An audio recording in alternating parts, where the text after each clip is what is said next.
Most teens that are struggling with their friends really have a hard time admitting that their friends are bad influences on them. And this video is going to go into depth on what to do when your friends are bad influence on you and how to get away from your friends that are like being this bad influence on you. So I'm going to give you some tips today that are going to get right to the point and that are really going to help you to ease this awful feeling of distancing yourself from your friends because they're being a bad influence. So let's dive right into these tips because I know you need them.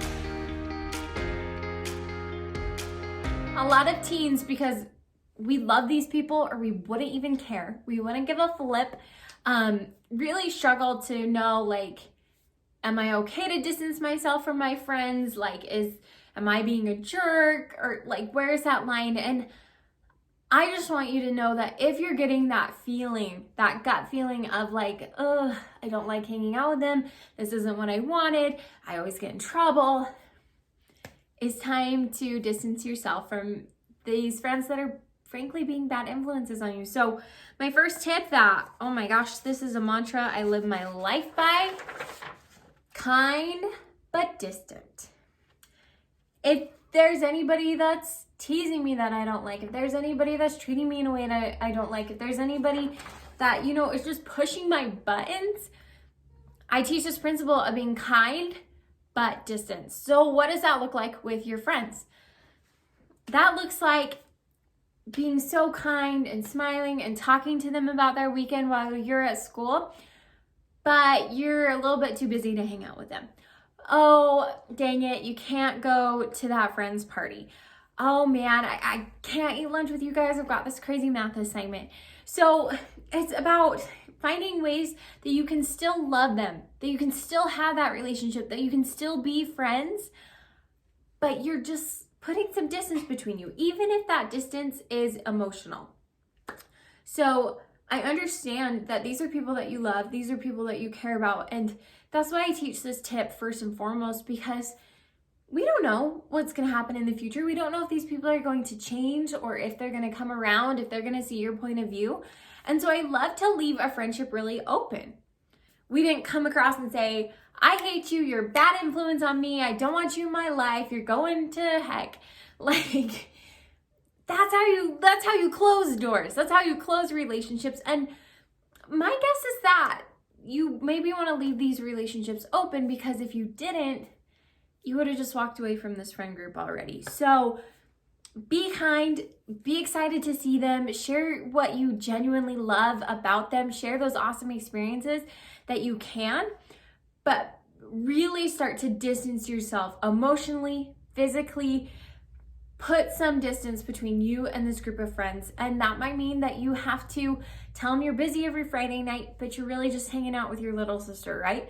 This second tip is going to help you with that loneliness that comes from distancing yourself from your friends that are bad influences. And that is to fill your days.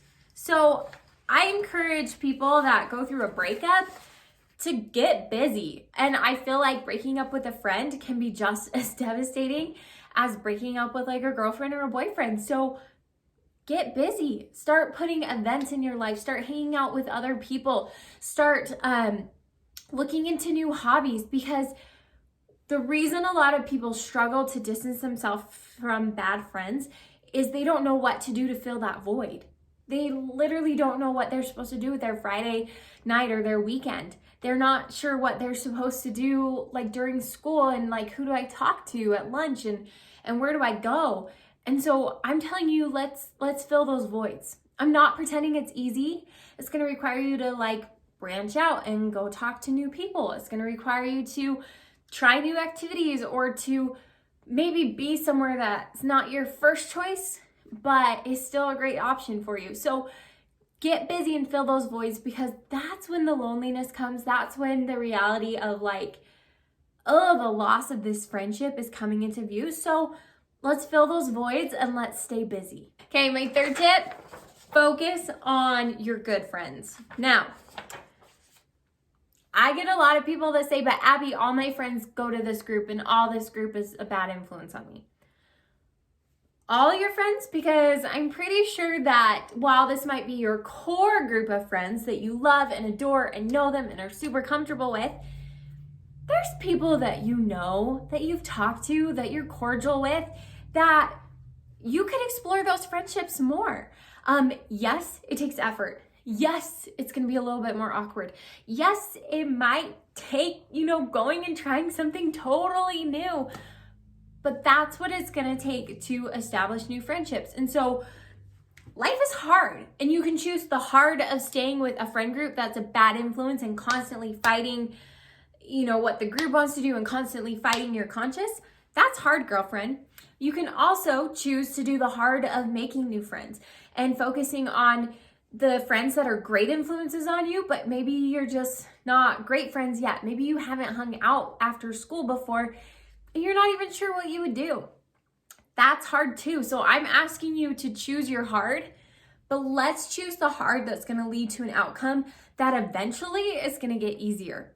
Because if you keep fighting the group and keep saying, well, I just don't have other friends, so I'm going to hang out with these people, it's only going to get harder and harder and harder as they go further and further down where their choices are taking them. So let's do the hard thing now of making new friends, of focusing on those other friendships, so that we can eventually get to a spot where we're just as comfortable and we see the results of our actions of wanting to be around people that influence us for good.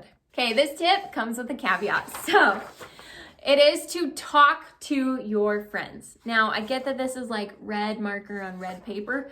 And the caveat is if it's necessary. Now, I'm a big believer, I'm a big teacher in being open and honest and communicating with people. But a lot of the time when it comes to high school friendships, it's so convoluted. There's so many elements to it. There's so many layers. Maybe you're really just in that group that's a bad influence for one person that is your BFF.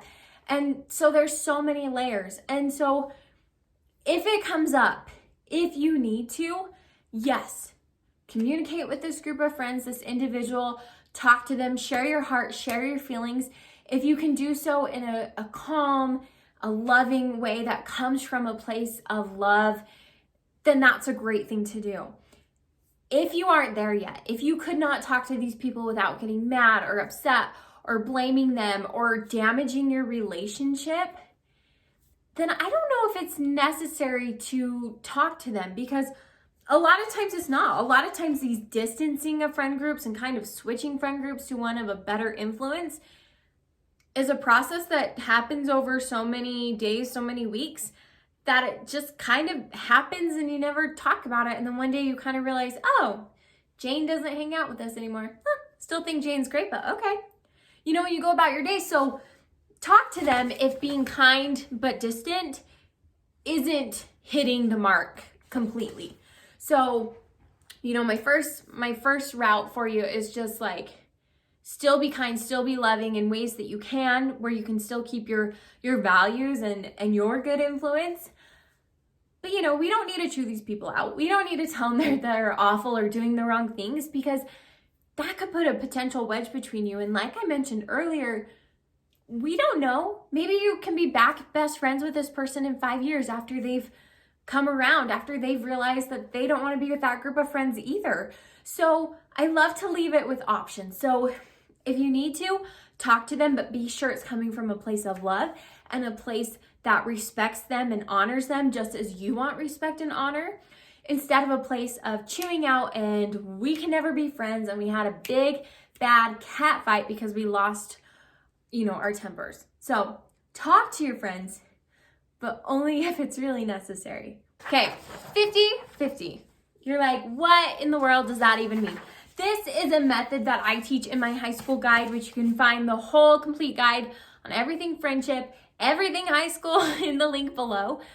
But what is 50-50? So this is what I love to teach teens as like a tool to monitor your friendships. And it's this line that if 50% of the time you are feeling bad, negative, like your friends are a bad influence on you, it's time to change friend groups. It's time to take drastic action. Because I'm going to be honest with you, and I'm sure you'll agree, that even our very best friends in the whole wide world who are amazing and we think they're just the best person that ever lived, they've made us mad. They've done things that they shouldn't have done. They've said things to us that hurt our feelings, right? But that's more the exception to the rule than it is the rule, because while I'd love to tell you that, I was such a great friend and I was always there for my friends, that's not always the case. And so we want to give people some room, because if our standards that they 100% have to be amazing and great friends to us and never make a mistake and never hurt our feelings and never like the same guy that we like, that's going to be a really, really hard standard to meet. But if it's happening half of the time, or at least close to it, right? 40, 60, that's when you really start to notice it. And you're like, well, half the time when I hang out with Amy, it's amazing. Half the time we do stuff that I don't agree with, or if my parents knew about it, they would kill me, right? Or just half the time I'm just not having fun, or they're kind of making fun of me, or I come away not liking myself, right? If that's happening half the time, 40% of the time, it's time to take action. And so that's what I mean by this tip of 50-50, is I love to use this as my gauge and say, okay, like, yes, I had a big fight with my friend this weekend and we totally disagreed on what we should be doing with our Saturday night. Does that happen all the time? No, like, this happened maybe like a year ago, right? But like, no, we're always besties. We always have each other's back. Okay, we'll apologize, make up, move on, right? Oh, if on the flip side, you're like, no, this is happening all the time and we're just not agreeing and getting along and I just don't feel comfortable with this, let's make a change. So use that as your gauge, because a lot of teens they come to me and they're like, Abbi, I don't know. I feel like a jerk for leaving my friend group. I feel like a jerk for saying they're bad influences. And I say, well, talk to me. Like, how often do you feel great around your friends? Like, give it a percentage. And they'll say, well, I don't know, like half the time we have fun. Say, okay. And the other half, you come home feeling sad, defeated, less than, like you're not good enough. And they'll be like, yeah. Say, okay, that's half your life. Half of your life with your friends. Like, half your time with them is awful. I don't believe that you have to settle for that, and you shouldn't either. So use that as your gauge to know, okay, I gotta take action because my friends are bad influences on me, or not, but use this guide of 50-50. Okay, my friend, I hope that these tips help you out. Friends is a huge part of high school, and so I wish you the best of luck. I hope that you can start to work on a couple of these tips, especially if you're in the process of getting away from those friends that are bad influences. And if anything, I hope you walk away from this video with my tool of 50-50 to start to gauge your relationships and start to realize, hey, I love hanging out with these people and 99% of the time it's amazing, so I'm gonna hang out with them more. So wishing you the best of luck. Please leave me a comment down below if you feel like you have a question or a tip that you want kind of like clarified. I'd love to, respond back if I see it. So please give this a like and comment down below, and subscribe if you are a teen in high school trying to figure out how to master high school and create a life that you love. So cannot wait to see you in my next video. Abbi J out.